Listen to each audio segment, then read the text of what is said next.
हे प्रभु, मैंने ऐसे कौन से कुकर्म किए थे कि मुझे ऐसी मृत्यु प्राप्त हुई? और ऐसे कौन से सुकर्म किए थे कि आपके हाथों से मुझे मोक्ष प्राप्त हुआ है प्रभु? में स्मरण करो, हे जरीफ की पुत्र वक्कासुर। स्मरण करो, कैसे अपने पिता की तरह अभिमान से भरे हुए थे तुम। स्मरण करो, कैसे हमें पराजित करने के लिए पूरी सृष्टि को संकट में डाल दिया था तुमने, और हमें विवश होकर पराजय स्वीकार करनी पड़ी थी। स्मरण करो, कैसे तुमने देवराज इंद्र का छत्र चुरा लिया था। पर यह सब भी पर्याप्त नहीं था वक्कासुर। तुम्हारे पापों का घड़ा तब भरा था जब तुमने देवी गंगा के जल में साधना करते हुए जजाली मुनि की तपस्या में व्यवधान डाला था।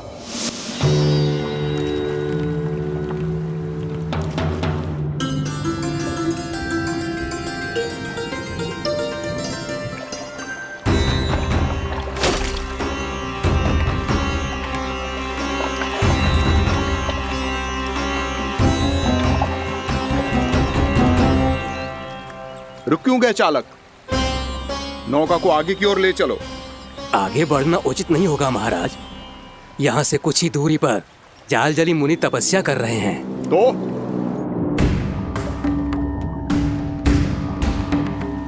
मेरे मत्स्य आखेट के क्षेत्र में इसने तपस्या करने की भूल की है। मेरे ही राज्य में मेरा कोई क्षेत्र मेरे लिए वर्जित हो, यह मुझे स्वीकार नहीं है। आपने पर्याप्त मत्स्य आखेट कर लिया है महाराज। यदि तुम इन मछलियों का आहार नहीं बनना चाहते हो, चुपचाप मेरी आज्ञा मानो। क्षमा, क्षमा महाराज।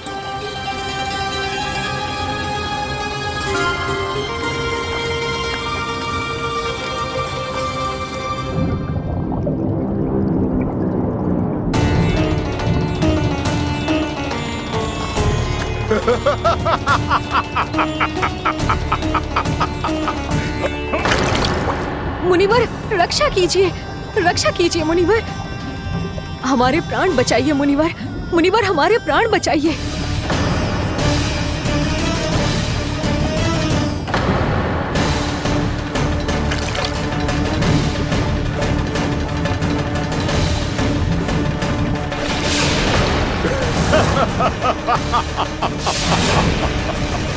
ठहर जाओ असुरराज।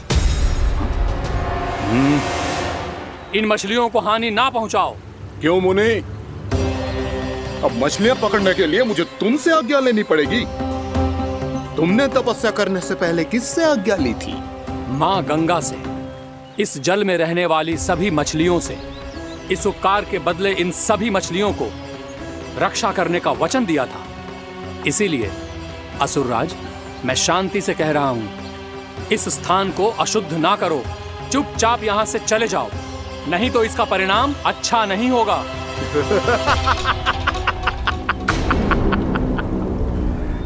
तुम जिन देवताओं की तपस्या कर रहे हो ना मुनि, उन्होंने भी मेरा कुछ नहीं बिगाड़ पाया था, और तुम मुझे धमकी देने का दुस्साहस कर रहे हो।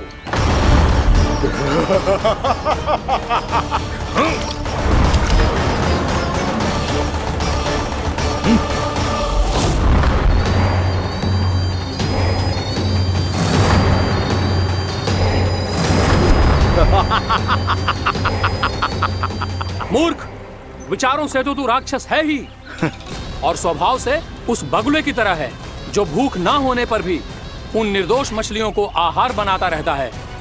इसलिए अभी इसी क्षण से तू वकुला का जीवन जिएगा। ये मेरा श्राप है, ये मेरा श्राप है।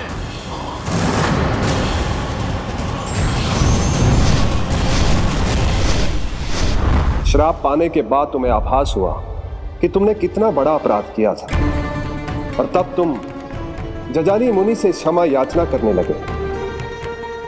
तुम्हारे अपराध बोध को जानकर मुनि श्रेष्ठ शांत हुए और उन्होंने तुम्हें वरदान दिया। श्राप से मुक्ति का एक ही मार्ग होता है असुर, पश्चाताप। तुम्हें अपने भूल का पश्चाताप है, इसीलिए मैं तुम्हें वरदान देता हूं। तुम्हें मेरे श्राप से मुक्ति अवश्य मिलेगी। स्वयं प्रभु श्री नारायण के अवतार इस बगुले के देह के बंधन से तुम्हें मुक्त करेंगे।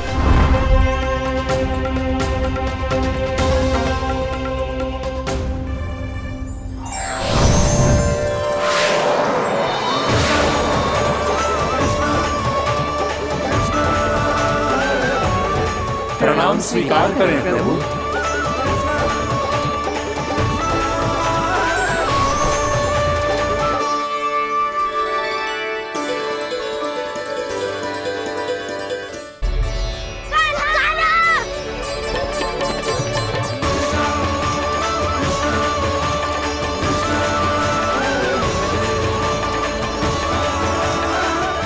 मुझे ना बताओ कि तुम सबने क्या देखा है, चाहे जो देखो है, बस मैया से कछु मत ही बताना। कान्हा!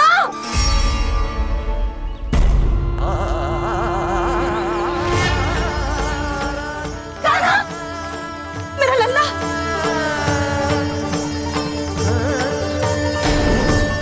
भानु बता रहा था तुझे कोई असुर पंछी निकल गया था। हाँ?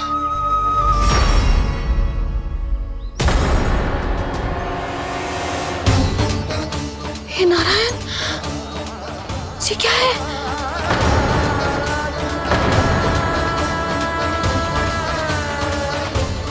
ये सब कैसे हुआ लल्ला? हाँ? कोई बताएगा मुझे ये क्या है?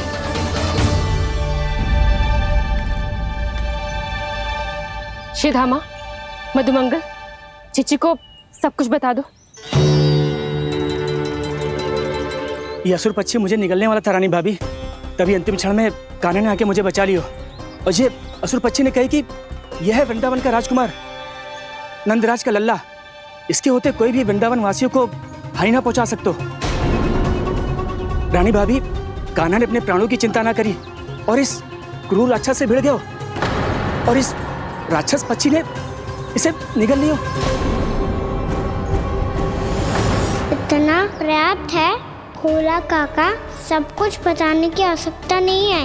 ये सब देख के सारी बालक मंडली इतनी व्याकुल हो गई कि सबने अपने प्राण अर्पित कर दिए और इस असुर पक्षी से कहे कि हमें खा लो और हमारे सखा को छोड़ दो।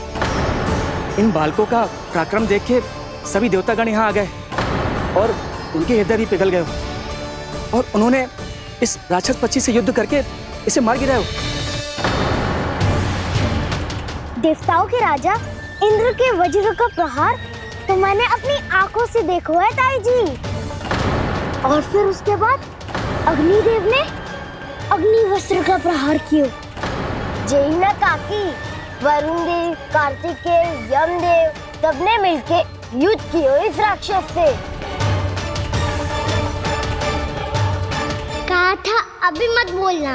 अरे सब मिलके फंसा दोगे मुझे। भद्रकाली, हमारे शिव शंकर भी आए थे छोटी माँ। जाओ आप भी।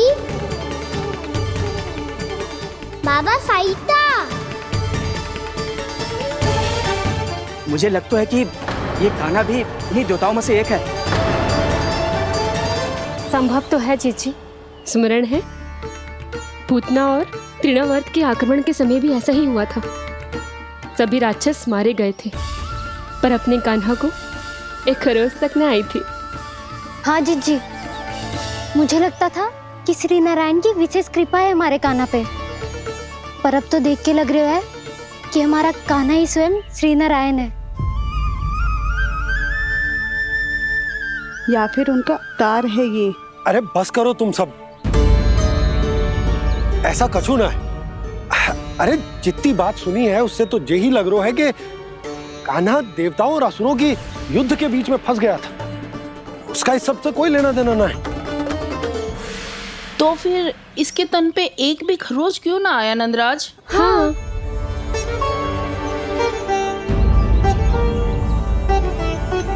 है काकी, खरच तो है। दिखा लल्ला। भैया बात पीड़ा आ रही है, कुछ करो ना। चिकोपिया भी ना अति करती है। श्री नारायण का अवतार हो तो इतनी तनिक सी खरोच पे ऐसे रो तो क्या?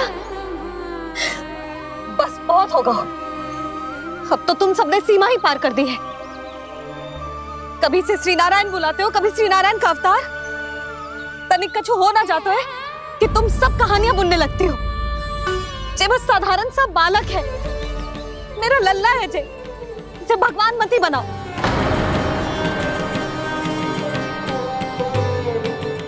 और तू, क्या आवश्यकता थी तुझे यहाँ आने की? हाँ, वो भी मुझे बिना बताए मेरे साथ छल करके आयो है तू। अब तू घर चल, ऐसा दंड दूंगी ना कि मैया बहुत पीड़ा हो रही है, मैया बहुत पीड़ा हो रही है मैया। हाँ नन्ना, तू घर चल, मैं तुझे औषधि लगा दूंगी। हल्दी का लेप लगाऊंगी ना, झट से ठीक हो जाएगा। चल चल।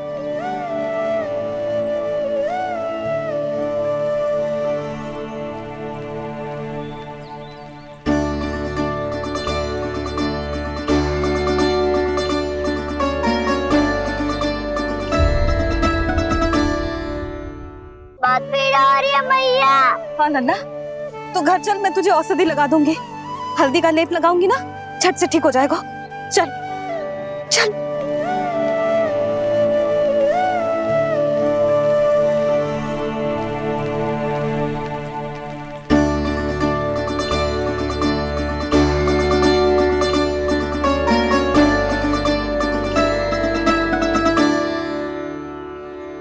बस लल्ला बस, रो मत। चल चल चल, आजा। अभी औषधि लगाऊंगी ना, तेरी सारी पीड़ा लुप्त हो जाएगी। आजा आजा, बैठ जा लल्ला। अभी आई मैं। हाँ,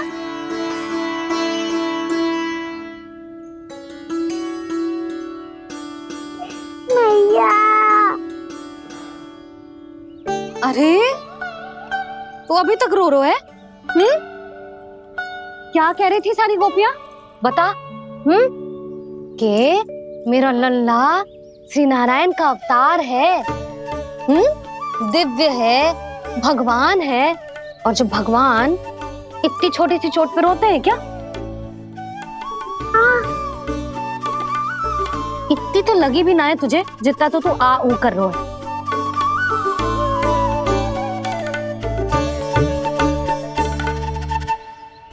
आओ ना, करूंगो। आप ऐसे दुलार थोड़ी करोगी। ओहो, वृंदावन का गौपालक जो इतनी छोटी सी चोट पे रोता है ना? गोप बालकों का मुखिया इतनी छोटी सी चोट पे रोता है? मेरा लल्ला तो सबसे शक्तिशाली है। जो इतनी छोटी सी चोट तो क्या बड़े बड़े राक्षसों से भी ना घबराता है। हाँ, एक बार में सबको समाप्त कर देता है कि ना? हाँ मैया, यदि कोई राक्षस वृंदावन की ओर तेरी दृष्टि करके आएगा तो सबसे पहले कान्हा को सुरक्षा में खड़ा पाएगा। फिर चाहे जो पाल बन के आए या बगुला बन के।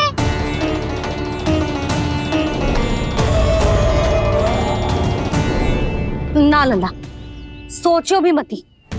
वृंदावन की सुरक्षा करना तेरा दायित्व ना है। तुझे और कोई संकट का सामना करने की आवश्यकता ना है। अभी तो मेरी पीड़िता का हरण कर रही थी, अचानक से क्या हो गया मैया को? कोई आवश्यकता ना है तुझे ऐसे संकटों का सामना करने की।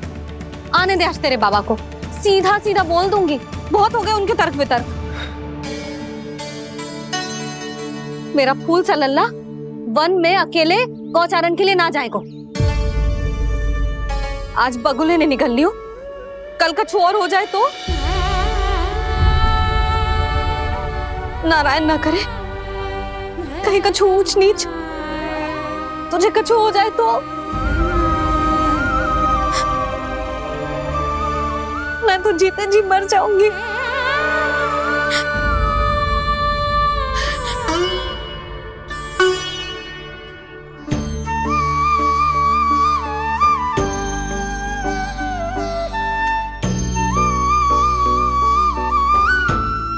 लल्ला की वीर मैया इतनी सी बात तो रोती है क्या?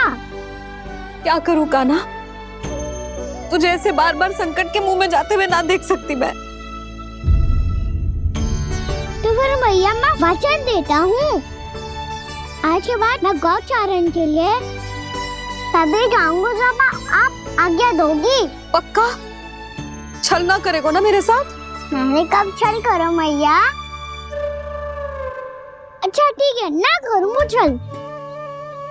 यदि आपसे पूछे बिना बाहर निकलो तो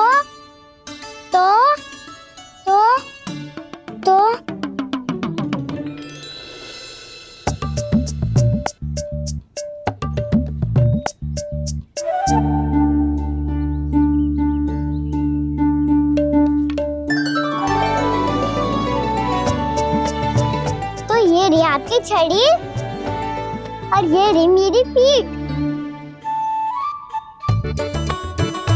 चेक देना तापर तोड़। ठीक है, जब तूने अपना दंड निर्धारित कर ही लियो है तो सोच ले, अब अगर तूने मेरी बात ना मानी तो तोड़ तोड़ छड़ी पड़ेगी। समझ आई?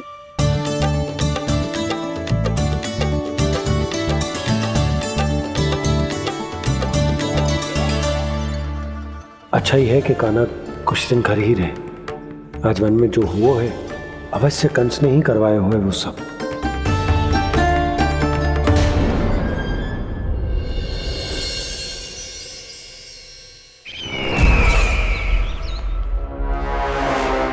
आपका ये धनुष तो सबसे अधिक शक्तिशाली था महाराज, ये कैसे टूट गया?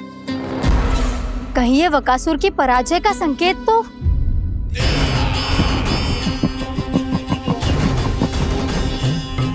प्राप्ति, लगता है तुम्हें शुभ समाचार मिला नहीं। उस बकासुर ने उस विष्णु अवतार को जीवित ही निगल लिया है। अरे अब तक तो उस नन्हे से बालक को पचा भी चुका होगा वो। उसके तन में रक्त बनकर वो विष्णु अवतार और उसकी शक्तियां दौड़ रही होंगी। क्षमा कीजिए महाराज। क्षमा कीजिए, इस अशुभ से मुख से शुभ समाचार आने दो। माथे के बल को ढीला करो, चेहरे पर मुस्कान लाओ और कहो, महाराज, वृंदावन में मातम फैल चुका है। मैं ऐसा ही करता महाराज, यदि सूचना सत्य होती तो।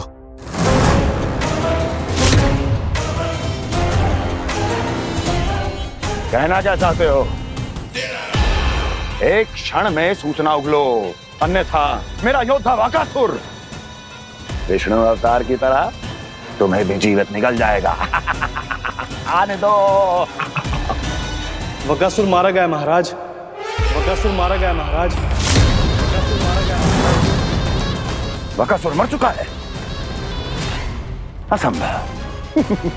असंभव। बकासुर ने उस बालक को निगल तो लिया था, पर उसकी सुरक्षा करने के लिए सभी देवता वहां प्रकट हो गए, पर फिर भी कोई बकासुर का सामना नहीं कर पाया। और फिर क्या हुआ? वो बालक स्वयं ही बकासुर के उदर से बाहर आ गया और उसकी चोंच तोड़कर उसकी हत्या कर दी।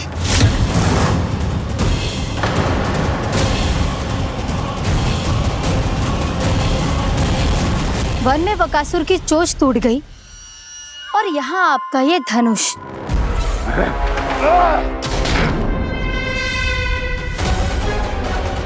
केवल नहीं टूटा तो आपका ये भ्रम महाराज।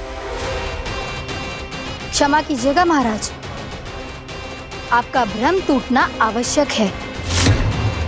आवश्यक है आपको यह आभास होना कि उस विष्णु अवतार को पराजित करने के लिए आपके साधारण योद्धाओं में वो सामर्थ्य नहीं है। अच्छा सर, पूतना, तृणावर्त, बकासुर, ये सब साधारण नहीं थे प्राप्ति, साधारण नहीं थे। फिर तो ये और भी अधिक चिंता का विषय है महाराज, क्योंकि इसका अर्थ तो यही हुआ कि वो विष्णु अवतार कुछ अधिक ही असाधारण है और उसका सामना करने के लिए और उसे मिट्टी में मिलाने के लिए आपको एक ऐसे अस्त्र की आवश्यकता है जो उसके सामने ना झुके और ना ही टूटे।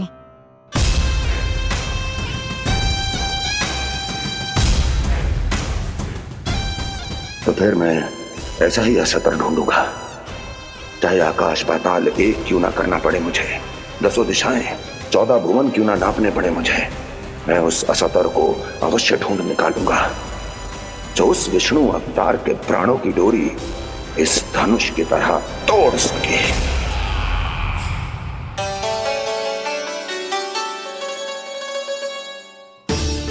थैंक्स पापा, मैंने मैया को वचन दिया है कि जब तक नहीं चाहेंगी मैं वन नहीं जाऊंगा। इसलिए आप मुझे मारने के लिए कोई शक्तिशाली असुर ढूंढने में व्यस्त रहो। कुछ दिन तब तक मैं व्यस्त रहूंगा अपनी मैया की सेवा करने में।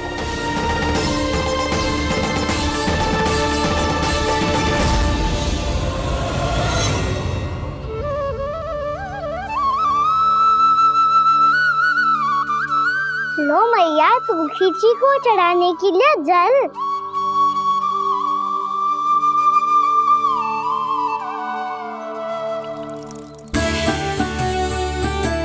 लो मैया, और आटा।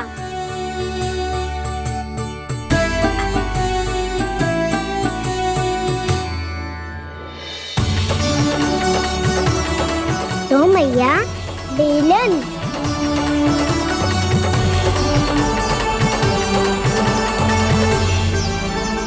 ले तनिक खा ले। ओ मैया, भूख ना लगी है। बिना भूख के खाने से क्या लाभ? और तेरा जब पेट तो कह रहा है कि उसे भोजन चाहिए, और लाभ कैसे ना लल्ला? भोजन का लाभ है ना, तन को पोषण मिलेगो, स्वास्थ्य बनेगो, जे तेरी भुजाओं में शक्ति आ जाएगी ताऊ के जैसी, ताऊ से भी अधिक।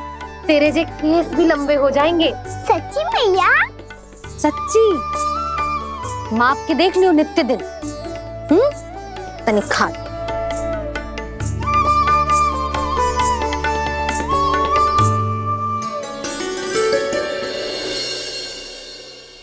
मान के मैया का कहना, छक के भोजन खाते हैं, नित्य मापते भुजा केश, पर ज्यों का त्यों ही पाते हैं।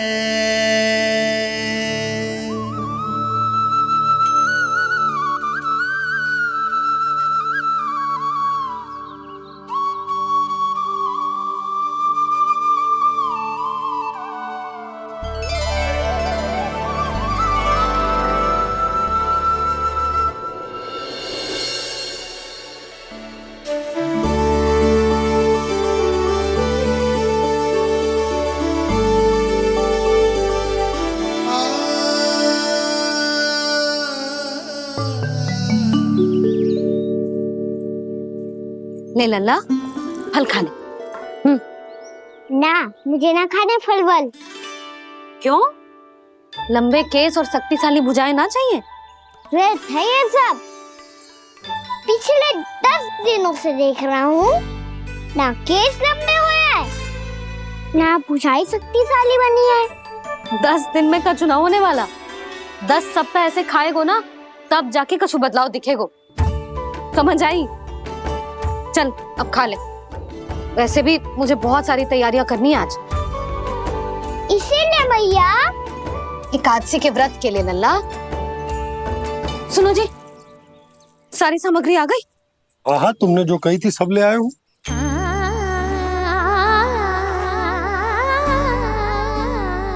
इसमें नारियल तो है ही ना, उसके बिना मैं एकादशी की पूजा कैसे करूंगी? यशोदा, मैंने भोला से कह दिया, वो लेकर आते ही होगा, घबराओ मत। कैसे ना घबराओ जी, आपको पता है ना एकादशी का व्रत मेरे लिए कितना महत्वपूर्ण है। पता है। अरे इसमें तो दिए भी ना है। दिए ना है?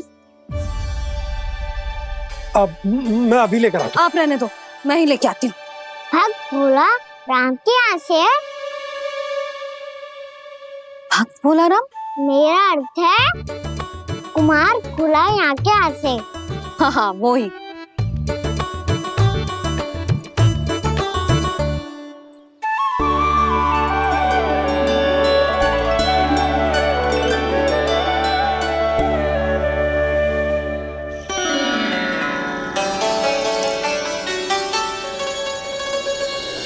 श्री हरि, श्री हरि, मेरे श्री हरि।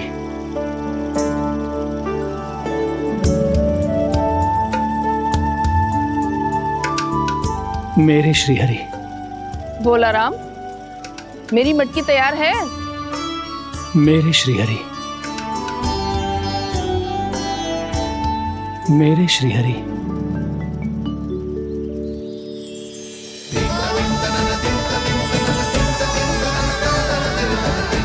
भोला राम,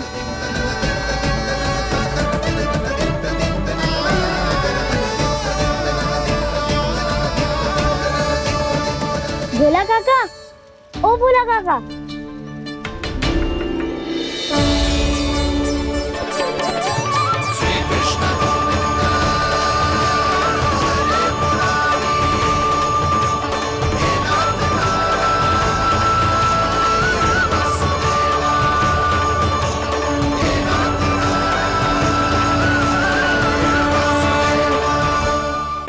श्री हरि प्रसन्न हो गए। मेरे श्री हरि आ गए, मेरे भगवान आ गए। मेरे श्री हरि आ गए, मेरे भगवान आ गए। मेरे श्री हरि आ गए, मेरे भगवान आ गए। मेरे श्री हरि आ गए, मेरे भगवान आ गए। मेरे भगवान आ गए, मेरे घर मेरे भगवान आ गए।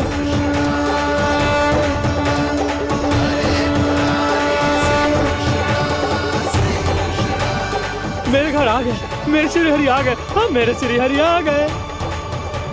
जे तो बावले थे ही, अब बालकन को भी साथ में मिला लिए। उज्जवल क्या कर रहा है? अरे ठहर जा भोला।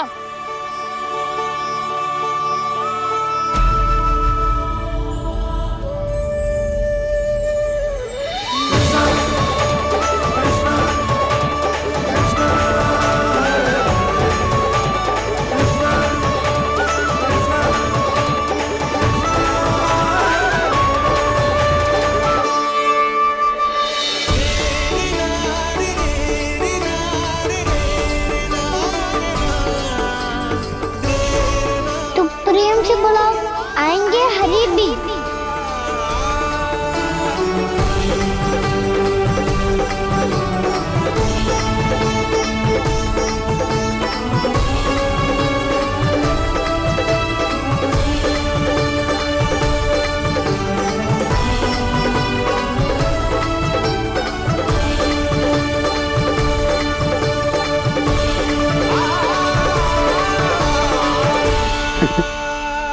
क्या वो गाना?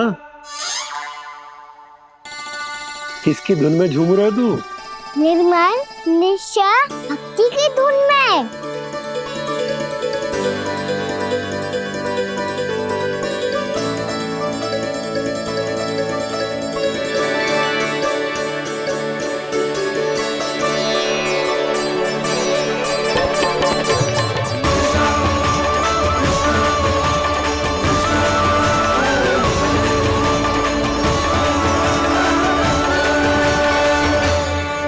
अरे क्या हो गया इन्हें? पावले हो गए हैं क्या? ठहरो, कोई आवश्यकता ना है ऐसे बावलों की तरह नाचने की।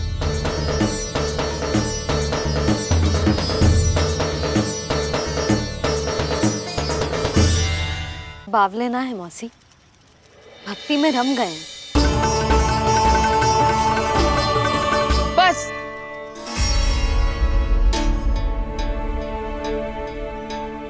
हम सब कब से खड़े हैं यहाँ, पर तुम्हें कुछ ध्यान ही रहा है।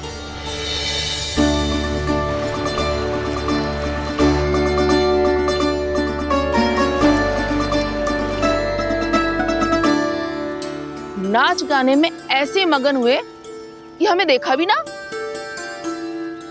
मुझे नाचते हुए देख मेरे श्री हरि को इतना आनंद आ रहा था कि मैं अपने आप को रोक नहीं सका। और वैसे भी मेरे जन्म का एकमात्र उद्देश्य है श्री हरि की सेवा करना, श्री हरि को प्रसन्न करना। तुम बावले हो भोलाराम या हमें बावला बना रहे हो? श्री हरि और तुम्हें देख रहे हैं? हाँ, अभी वो यहीं थे, देख रहे थे। भोला काका, आपने भी ना अति कर दी। अब हमें भी बताओ तनी, कहाँ थे श्री हरि?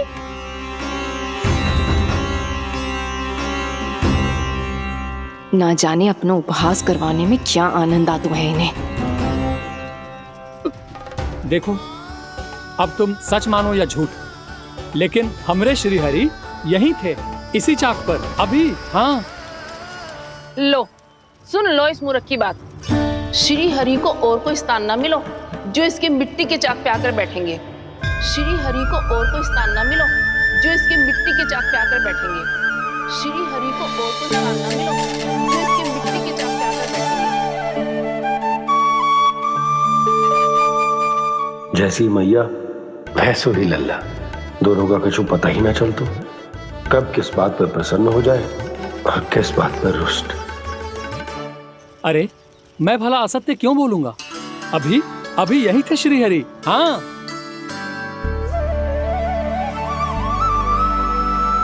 हाँ, जैसे श्री हरि को तो कोई कार्य है ही ना, वो तो आतुर होके बैठे रहते हैं कब तुम हरि हरि बुलाओ और वो दौड़े चले आए। भगवान तो भक्तों के पास आने के लिए सदैव आतुर रहते हैं, बल्कि सत्य तो यह है कि भक्तों के मन में ही निवास करते हैं भगवान।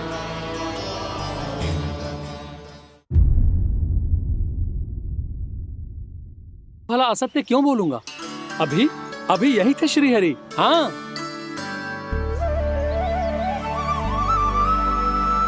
हाँ, जैसे श्री हरि को तो कोई कार्य है ही ना, वो तो आतुर होके बैठे रहते हैं कब तुम हरि हरि बुलाओ और वो दौड़े चले आए।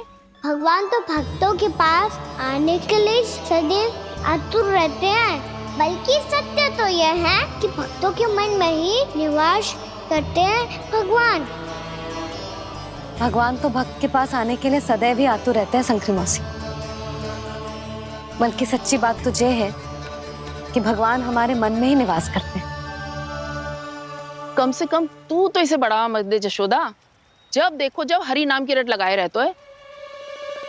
हरि बोलते बोलते ऐसो बावलो होता है कि सारा कार्य भूल जाता है। 2 दिन से अपनी मटकी के लिए चक्कर काट रही हूँ। अभी तो एक चक्कर और लगाना होगा आपको। आपकी मटकी तैयार हो गई है, अभी लाता हूँ।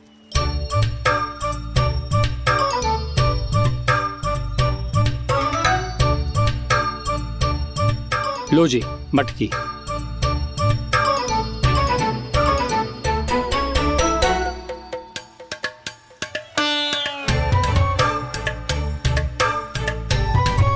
इस कच्चे मटके का क्या करूं मैं?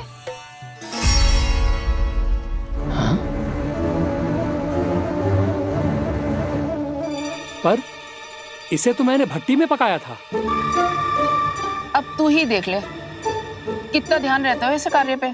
और कह तो है कि श्री हरि आते हैं इससे मिलने। हाँ आते हैं और आगे भी आएंगे हमारे श्री हरि हमसे मिलने। और आके मोक्ष देंगे, है ना? मांगूंगा तो मोक्ष भी दे देंगे, मांगूंगा तो मोक्ष भी दे देंगे, मांगूंगा तो मोक्ष भी दे देंगे। अभी तो ये बता कि तू मुझे मेरी मटकी कब देगो? और मेरी मांग कब पूरी करोगे भोलाराम जी? मेरो घड़ा मेरे दिए तो तैयार है ना? कल एकादशी की पूजा और व्रत के लिए। एकादशी का व्रत? हाँ, एकादशी का व्रत। इसे करने से श्री हरि बहुत प्रसन्न होते हैं। अच्छा, फिर तो अभी लाया।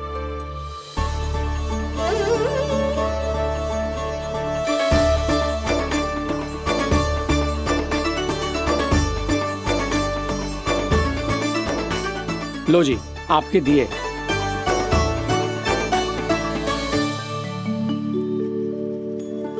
और जो हमने मांगा है वो? बाकी सब शेष द्वादशी के दिन मिलेगा, क्योंकि कल मैं भी एकादशी का व्रत रखूंगा, क्योंकि कल मैं भी एकादशी का व्रत रखूंगा, क्योंकि कल मैं भी एकादशी का व्रत रखूंगा।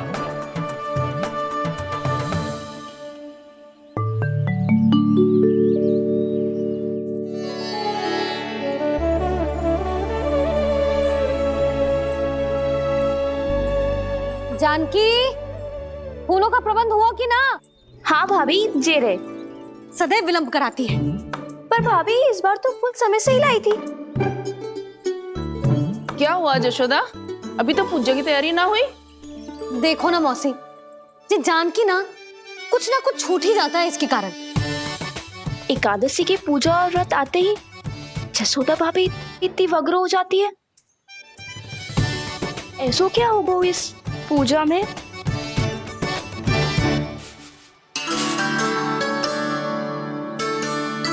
ये थाली में रोली चंदन रखने से, दिया जलाने से के होगो? आपको पता भी है एकादशी का व्रत क्यों रखते हैं? क्या महत्व है इसका? लो, जे तो मैं जसोमती रानी से पूछना भूल ही गया। पर हाँ भगवान, मेरे लिए इतना ही पर्याप्त है कि इस व्रत को रखने से मेरे श्रीहरि हमसे प्रसन्न हो जाएंगे।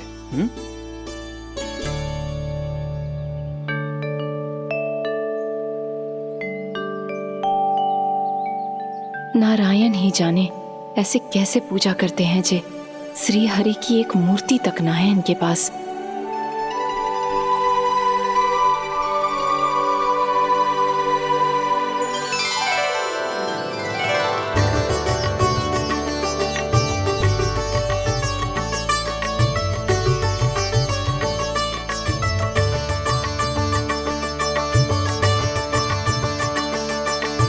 प्रभु, न तो मेरे पास मूर्ति है और ना तो इस व्रत के विधि विधान के बारे में मुझे जानकारी है, और ना ही मुझे इसके महत्व के बारे में जानकारी है, पर फिर भी मैं करना चाहता हूं।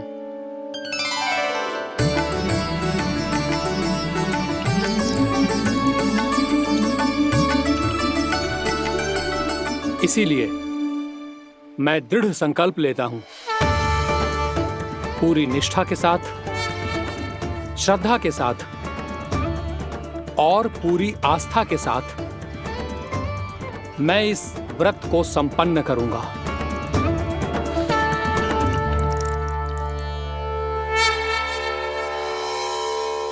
हम संकल्प लेते हैं कि एकादशी के व्रत को पूरी निष्ठा के साथ संपन्न करेंगे।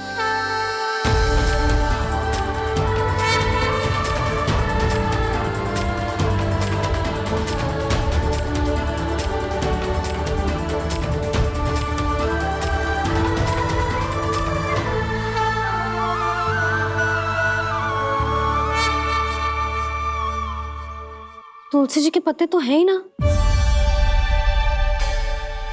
श्री नारायण को तुलसी जी के पत्ते के बिना भोग ना चढ़तो है। जानकी, तुलसी के पत्ते कहाँ हैं? भाभी, मैं तो कब से यही पूछना चाह रही थी कि तुलसी के पत्ते लाऊं क्या, पर आप तो व्यस्त थी ना। तुझे कितनी बार समझाओ है ना, यदि तेरे कछु करने से किसी और की कोई हानि ना हो रही हो या किसी के अच्छे कार्य में सहायता हो रही हो तो मुझसे आज्ञा लेने की आवश्यकता ना है। समझ गई भाभी, आगे से जाना उनको।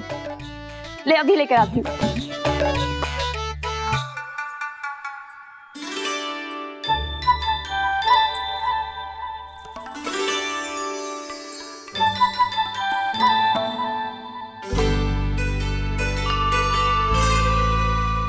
ताऊ, आपने पहले ये व्रत करो है? आपको इसका महत्व पता है? भाभी चल। जानकी, तुमने ये व्रत करो है? फिर तुमको इसका महत्व पता है? सुमति जी, आपको पता है इसका महत्व? कान्हा, क्यों तंग कर रहे हो सबको? मैया, सबने करो ये व्रत, मुझे भी करना है।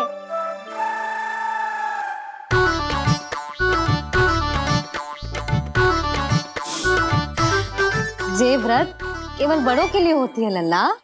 जब आप ये व्रत कर सकती हो, बाबा कर सकते हैं,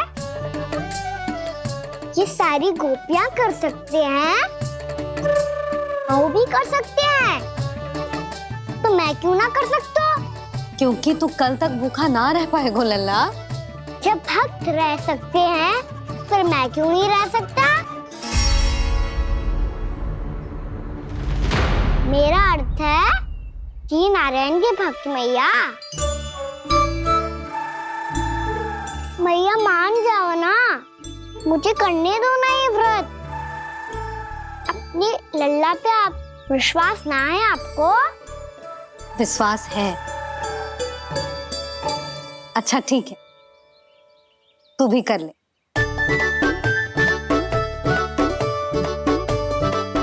पर मैया व्रत की कथा तो सुनाओ, मैं तो अबध हूँ ना। मुझे कैसा पता चलेगा कि ये व्रत करते क्यों हैं?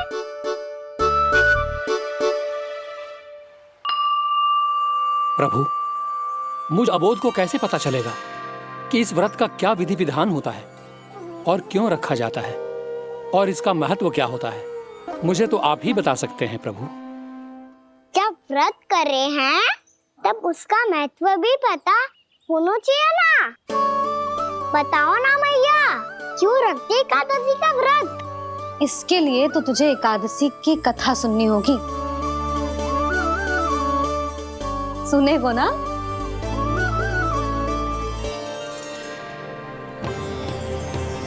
वसुदेव सुतं देवं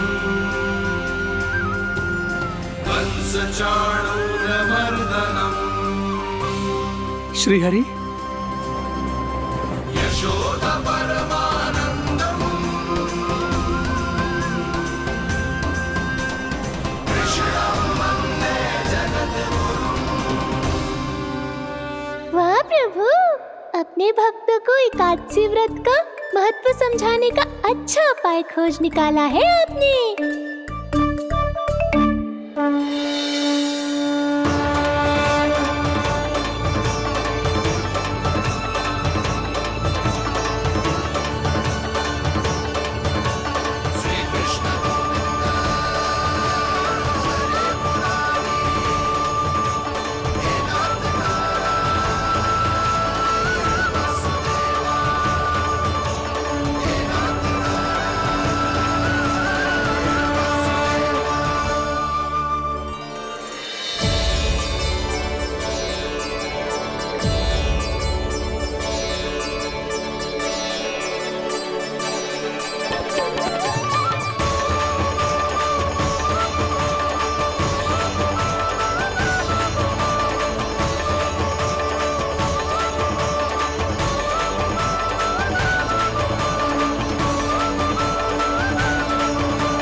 अब सब जन एकादशी के व्रत की कथा ध्यान से सुनना, तभी जे व्रत पूरा माना जाएगा। समझो लल्ला?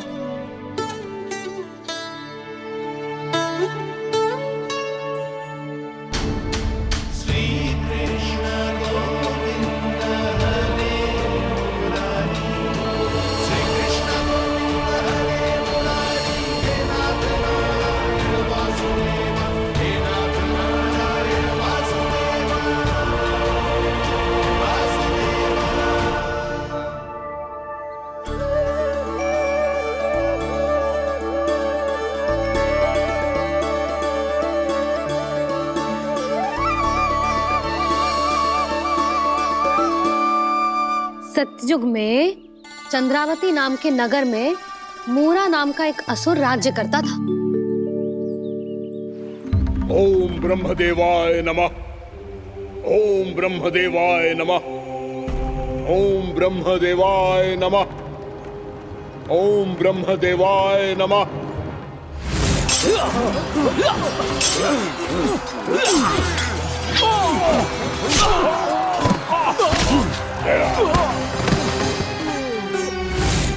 ओम ब्रह्मदेवाय नमः।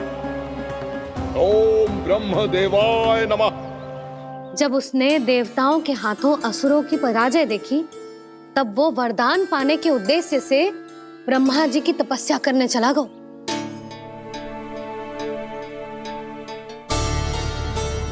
शीघ्र ही मूरा की तपस्या सफल हो गई और ब्रह्मदेव जी उससे प्रसन्न हो गए। ओम ब्रह्मदेवाय नमः। ओम ब्रह्मदेवाय नमः। ओम ब्रह्मदेवाय नमः। ओम ब्रह्मदेवाय नमः। ओम ब्रह्मदेवाय नमः। ओम ब्रह्मदेवाय नमः। ओम ब्रह्मदेवाय नमः। ओम ब्रह्मदेवाय नमः।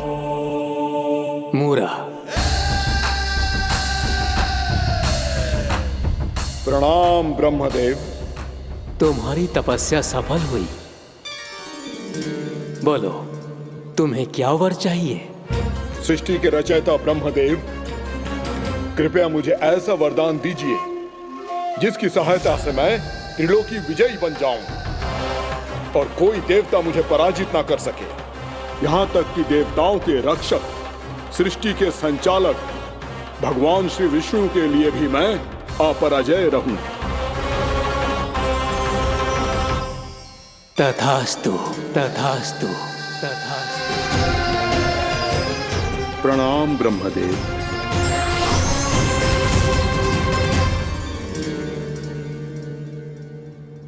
ऐसा वरदान पाकर मूरा बहुत अभिमानी होगा। यक्षों, किन्नरों, यहाँ तक कि देवताओं को भी युद्ध के लिए ललकारने लगो, पर किसी ने भी उसकी ललकार को स्वीकार ना करो, क्योंकि सभी उसकी शक्ति से बहुत भयभीत थे और उसके सामने युद्ध किए बिना ही अपनी पराजय स्वीकार करने लगे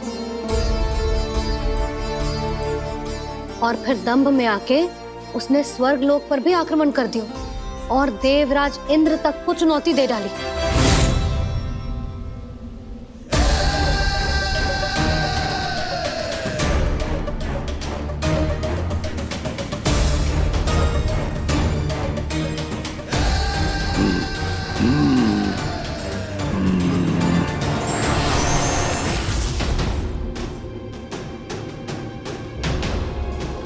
मैं प्रतीक्षा कर रहा हूं देवराज, क्या उत्तर है तुम्हारा? मुझसे युद्ध करोगे या फिर बिना लड़े ही पराजय स्वीकार कर मेरे अधीन हो जाओगे और सौंप दोगे मुझे अपना ये स्वर्ग लोक? सारी शक्ति तुम्हारे मुख में है या कुछ बाहुबल भी है तुम्हारे पास? मैं तुम्हारी चुनौती स्वीकार करता हूं मूरा, मैं तुम्हारी चुनौती स्वीकार करता हूं मूरा।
खैरिए देवगण, असुर राज मूरा को ब्रह्मदेव का आशीर्वाद प्राप्त है।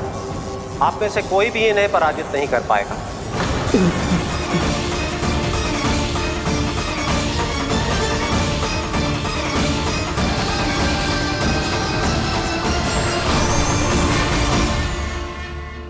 एक अवसर और देता हूं देवराज, युद्ध या अधीनता, क्या उत्तर है तुम्हारा देवराज?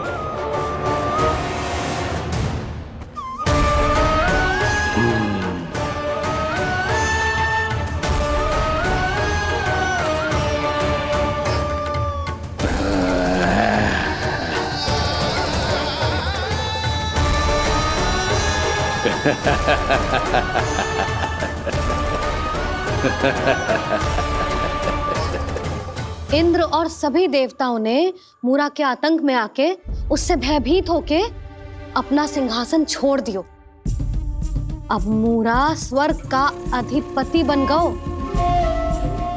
और शीघ्र ही उसने अन्य सभी असुरों को स्वर्ग में निवास करने के लिए आमंत्रित कर दियो। और इस प्रकार से वो धीरे धीरे तीनों लोकों का सम्राट बन गयो। उसे किसी ने रोका नहीं मैया?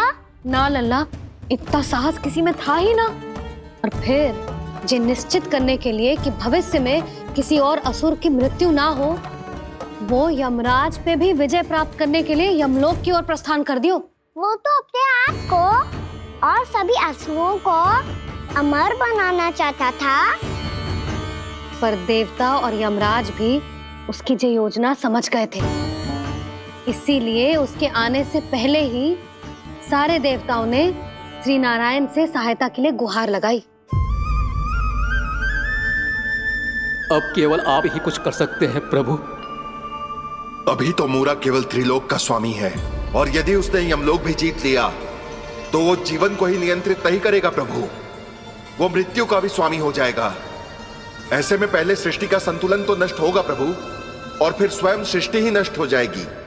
ऐसा नहीं होगा यमदेव, नियति ऐसा होने ही नहीं देगी।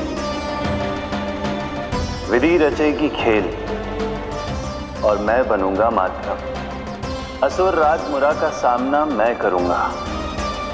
बस आप मुझे चुनौती देने के लिए उसे तैयार कर लीजिए, चाहे उसके लिए आपको साम दाम दंड भेद कोई भी उपाय क्यों ना अपनाना पड़े।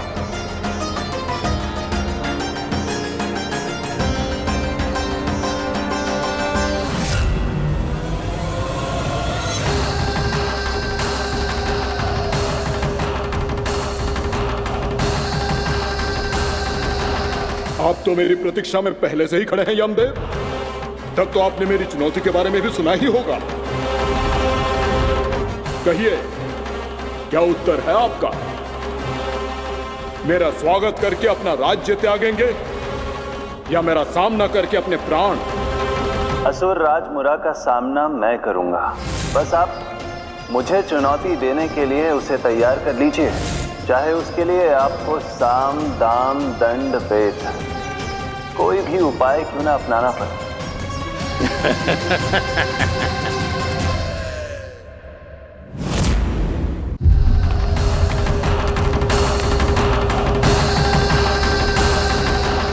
आप तो मेरी प्रतीक्षा में पहले से ही खड़े हैं यमदेव। तब तो आपने मेरी चुनौती के बारे में भी सुना ही होगा। कहिए, क्या उत्तर है आपका? मेरा स्वागत करके अपना राज्य त्यागेंगे या मेरा सामना करके अपने प्राण? हे असुर श्रेष्ठ, मैं आपकी अधीनता स्वीकार करने के लिए तैयार हूं। बस एक विनती है मेरी। शर्त को विनती का नाम देकर बहलाना चाहते हो मुझे यमराज? असुर राज मूरा के सामने शर्त रख पाओ, इतना सामर्थ्य नहीं है तुम में।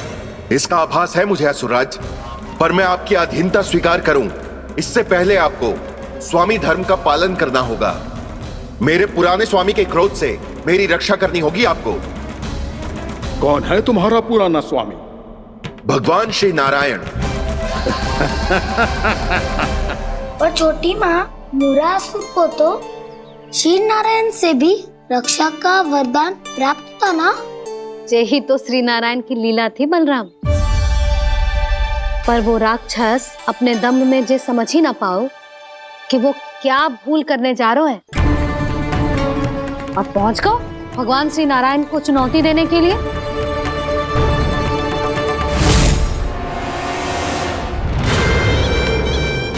वहीं ठहर जाओ असुर राज मुरा।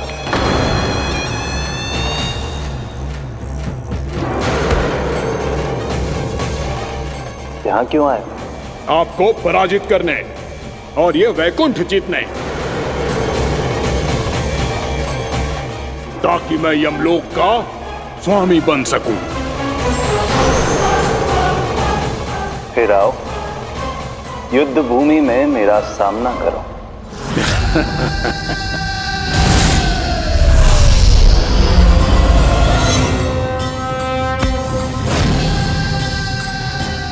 ये नहीं जानते कि इनसे ना हारने का वरदान तो मैं पहले ही प्राप्त कर चुका हूँ।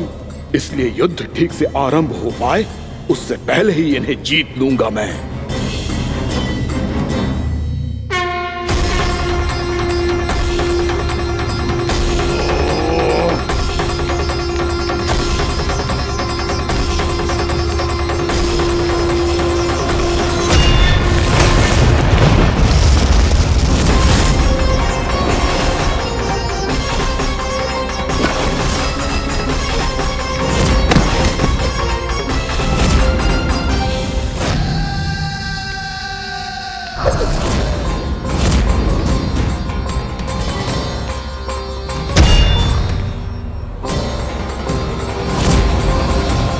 और इस प्रकार ये युद्ध वर्षों वर्षों तक चलता रहो। दोनों योद्धा पूरे ब्रह्मांड में अनेक अस्त्रों शस्त्रों के साथ युद्ध करते रहे।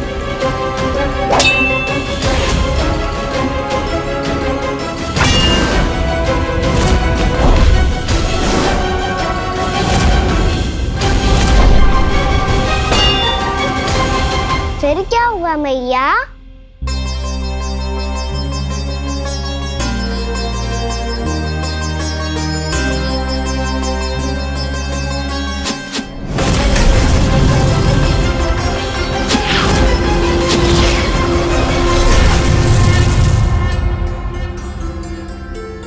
उस युद्ध को कभी समाप्त हुआ हो, पर कैसे? शीघ्र ही वो राक्षस थक गौ लल्ला।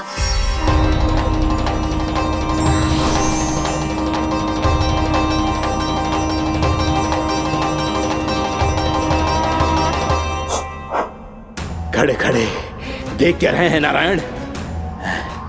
आक्रमण कीजिए, वध कर दीजिए मेरा।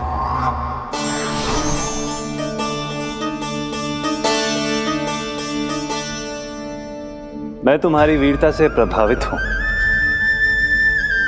इसीलिए इतनी थकान की स्थिति में मैं तुम जैसे वीर पर आक्रमण नहीं करूंगा। जाओ विश्राम करो। यदि फिर से युद्ध करने की इच्छा हो तो तुम्हारा स्वागत होगा।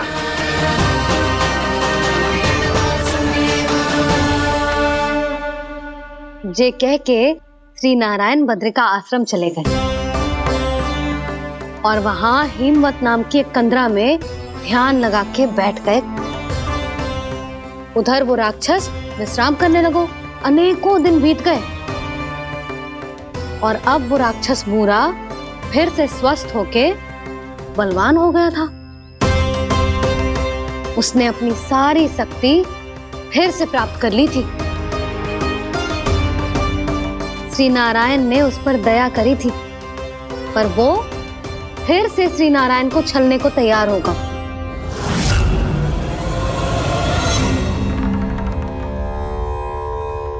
ध्यान में बैठे बैठे श्री नारायण योग निद्रा में चले गए,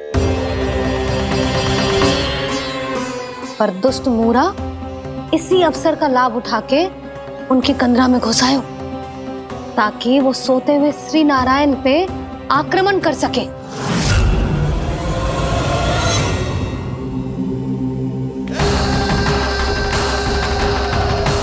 आज इस लंबे युद्ध को जीतकर अपने इस अंतिम शत्रु का भी अंत कर दूंगा मैं।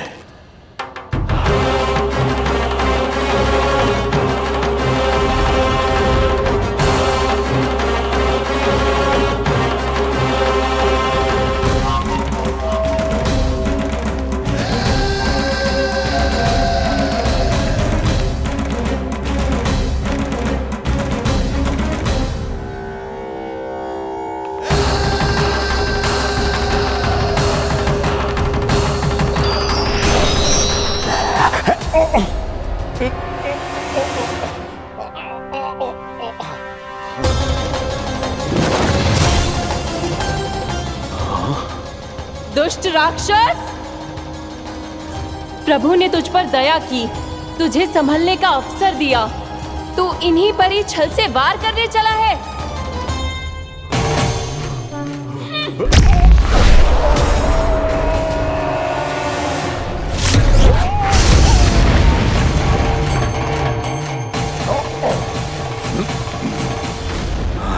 मैं अजय हूँ, मुझे कोई पराजित नहीं कर सकता। ब्रह्मा का वरदान है मुझे।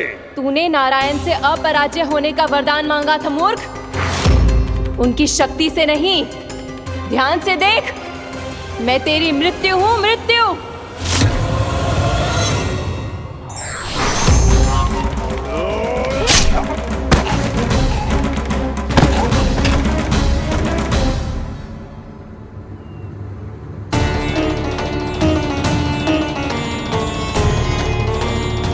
वो देवी कौन थी छोटी माँ? और कौन बलराम, वो ही तो थी देवी एकादशी।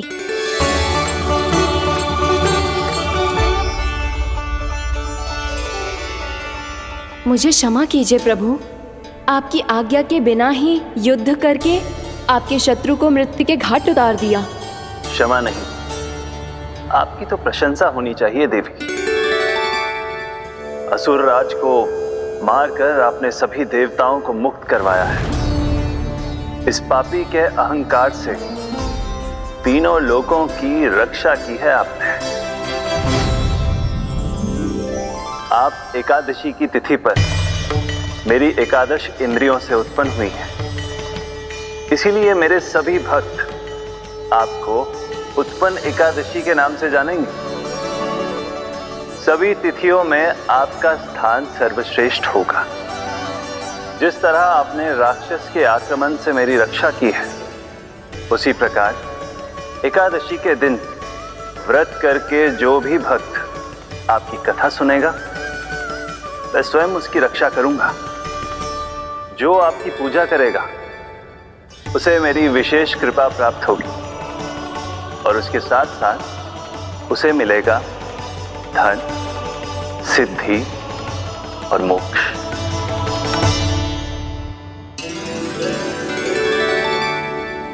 इसीलिए आज के दिन व्रत रखने का बहुत अधिक महत्व होता है। बोलो एकादशी मैया की जय। बोलो श्री नारायण भगवान की जय।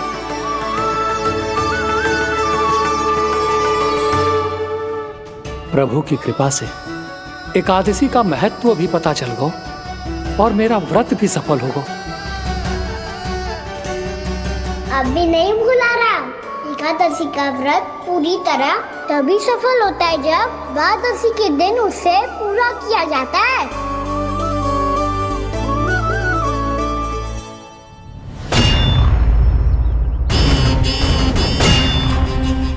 आवश्यक है आपको यह आभास होना कि उस विष्णु अवतार को पराजित करने के लिए आपके साधारण योद्धाओं में वो सामर्थ्य नहीं है। वो विष्णु अवतार कुछ अधिक ही असाधारण है।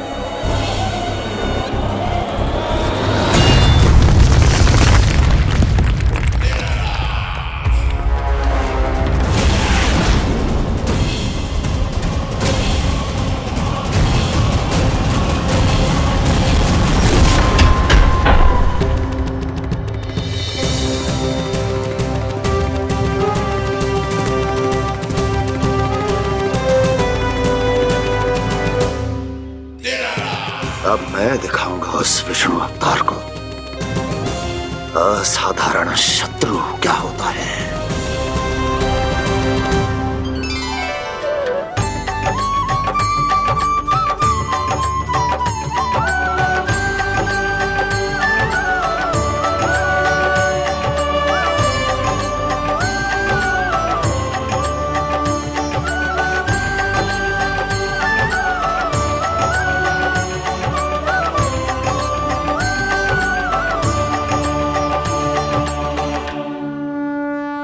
मामा अधीर हो रहे हैं, पर मैया ने मुझे अभी तक बाहर जाने की आज्ञा नहीं दी है। अभी उन्हें किसी और राक्षस को यहाँ भेजने से रोकने के लिए मुझे ही कुछ करना होगा।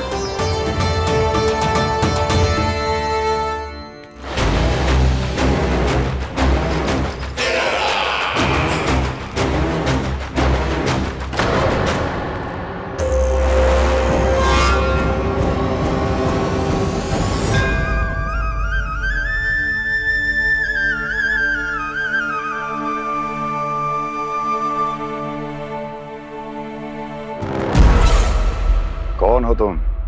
बचपन से ही मुझे मारने का सपना देख रहे हैं, फिर मुझे ही नहीं पहचानते।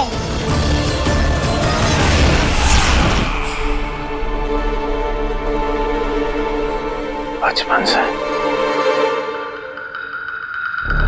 विष्णु अवतार। कोई कान्हा बुलाता है तो कोई मुरलीधर पुकारता है, कोई माखन चोर कहता है, कोई कहता है चिच्चोर। पर विष्णु अवतार इस नाम से तो बस आप ही मुझे बुलाते हो मामा जी। इतना साहस ये तो यहां आ गया।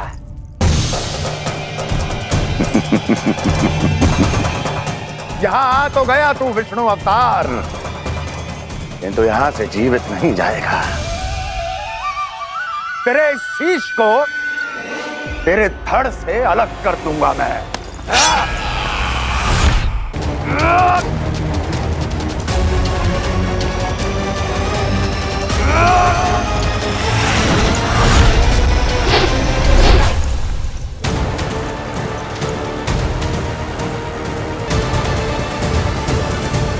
वहाँ कहाँ देख रहे हो मामा जी?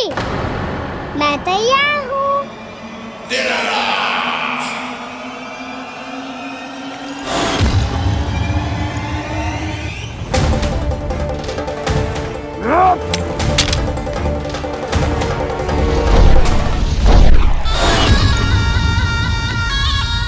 मामा जी, आप सदैव इसी तरह क्रोध में रहते हो क्या?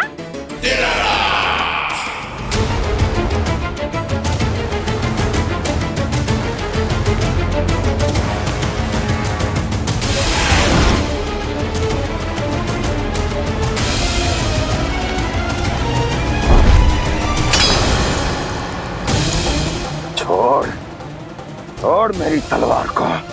छोड़ो तो तब जब पकड़ा हूँ।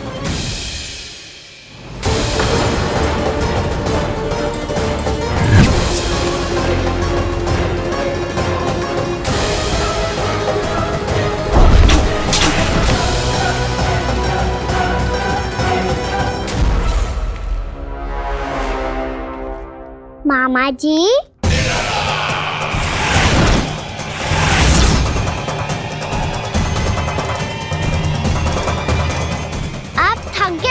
थोड़ा विश्राम कर लो। आपका तो पता नहीं, मैं अवश्य थक गया हूँ।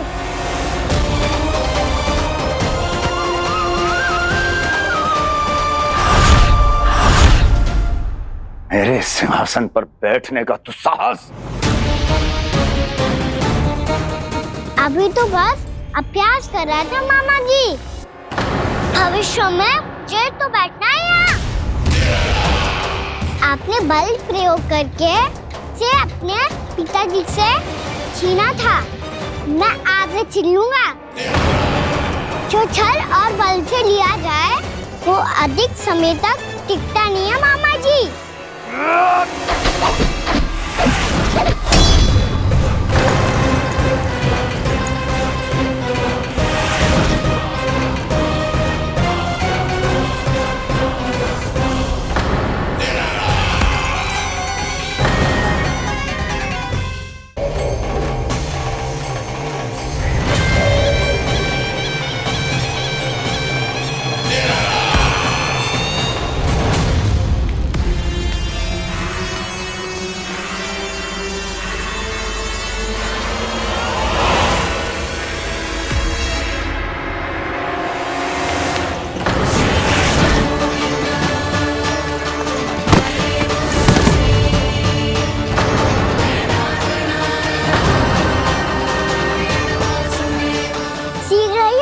सिंहासन छोड़ना होगा।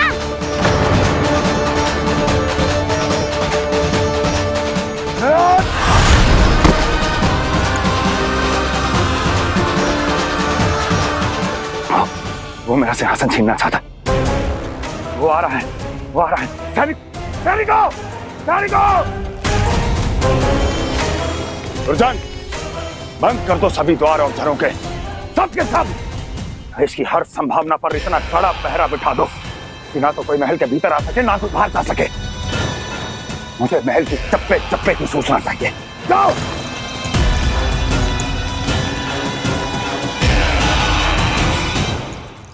सिंहासन।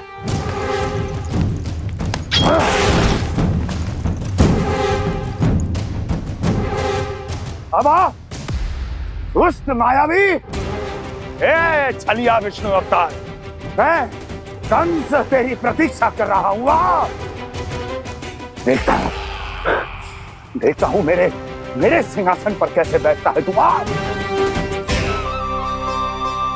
मुझे तो बस कुछ समय चाहिए था, वो मिल गया। अब करते रहिए आप प्रतीक्षा।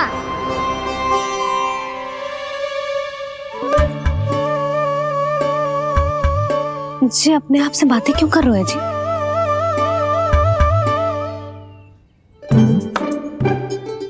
आप मुस्कुरा क्यों रहे हो?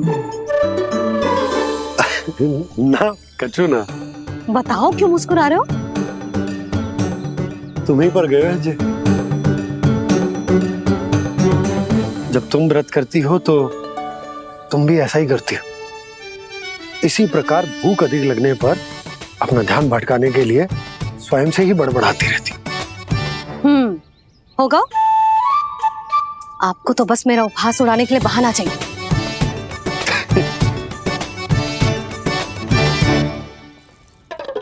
लल्ला भूख लगी है? ना मैया, व्रत करे तो भूख कैसे लगेगी?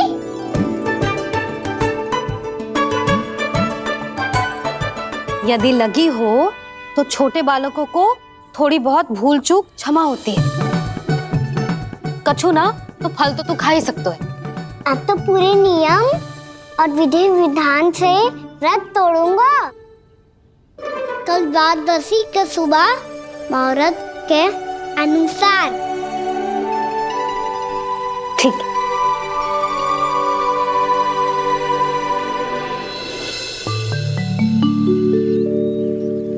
लल्ला एकादशी समाप्त हो गई है, द्वादशी लग गई है। अब तू व्रत तोड़ सकते है। भोजन कर ले। ले।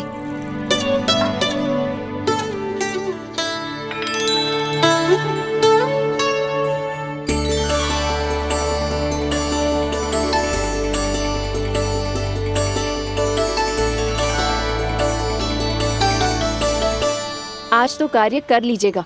मैं ना चाहती कि सब गांव वाले फिर से आपका उपहास उड़ाएं। अरे इसी क्षण कार्य आरंभ करना आवश्यक ना है। कुछ खा तो लो। कल भी पूरे दिन व्रत में रहे, अब तो कुछ खा लो। ना अभी बिल्कुल भूख ना है। और हाँ भगवान, तुम्हें चिंता करने की आवश्यकता नहीं है। आज मैं किसी को भी 2 शब्द कहने का अवसर नहीं दूंगा। अरे कुछ खाओगे पियोगे नहीं तो कैसे रहोगे?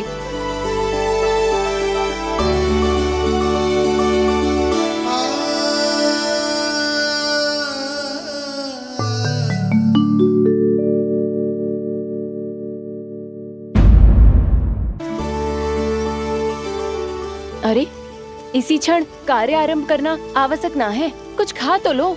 ना अभी बिल्कुल भूख ना है।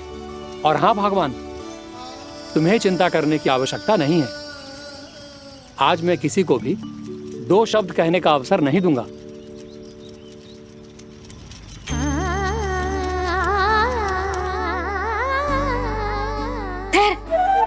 मैं तेरे लिए मट्ठा लेके आती हूँ। व्रत के बाद पीने से पेट ठंडा रहता है। रुक।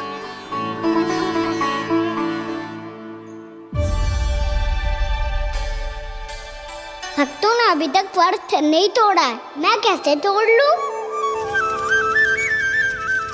भूख कहाँ से होगी? श्री हरि नाम से पेट तो भर लेते हो। श्री हरि श्री हरि श्री हरि।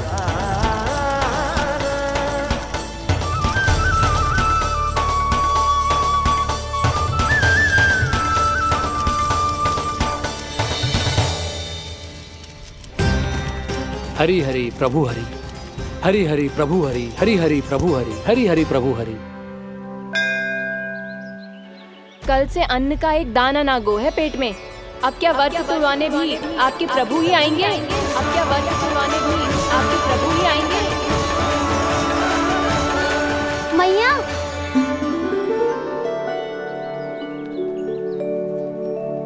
मैया पहले व्रत तोड़ के कच्चू खा तो लो। अभी ना, लौट के आने के बाद। हाँ,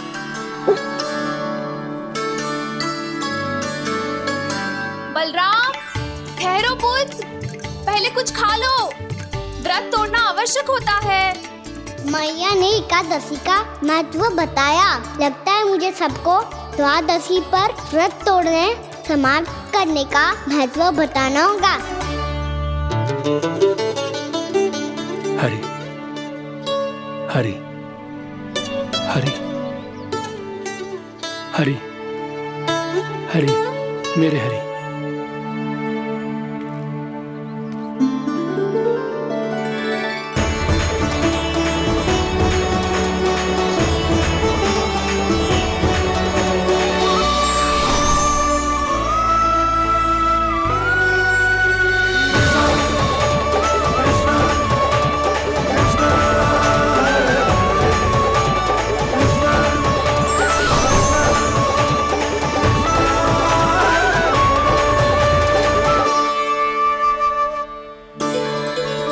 अभी अभी तो मैंने बच्चों की मां को वचन दिया था कि आज किसी को शिकायत करने का अवसर ना दूंगा, और अब मैं प्रभु श्री हरि की कल्पना जसोमती रानी के लल्ला में ही करने लगा।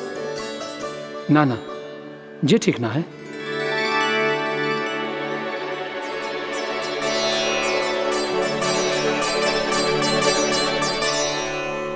ठीक है तो है, बिल्कुल सही पहचाना है आपने। बड़े तो बड़े, अब तो बालक भी हमारा उपहास उड़ाने लगे। मैं आपका उपहास नहीं उड़ाने आया, मैं तो आपके एकादशी के व्रत को पूरा कराने आया हूँ।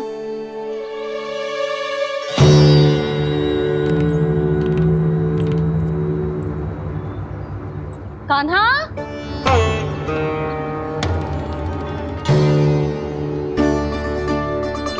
तो ये रे आपकी छड़ी और ये रे मेरी पीठ। सेक बिना ताकत तोड़।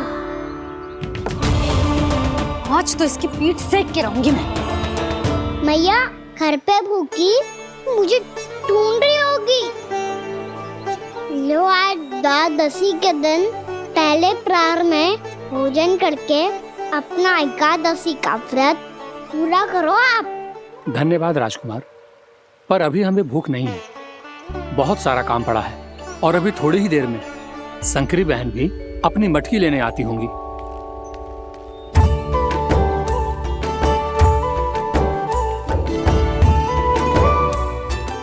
पर मैं आपका व्रत पूरा कराए बिना नहीं जा सकता।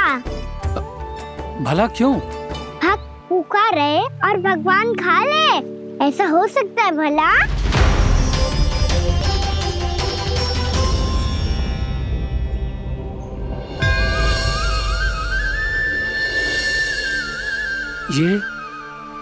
ये कैसा भ्रम हो रहा है मुझे लगता है अपना काम करना चाहिए। द्वादशी के पहले प्रहर में व्रत पूरा करना बहुत आवश्यक होता है, ना तो एकादशी का व्रत भी पूरा ना मानो जातो। इतनी सारी ज्ञान की बातें तुम्हें कैसे पता है लल्ला?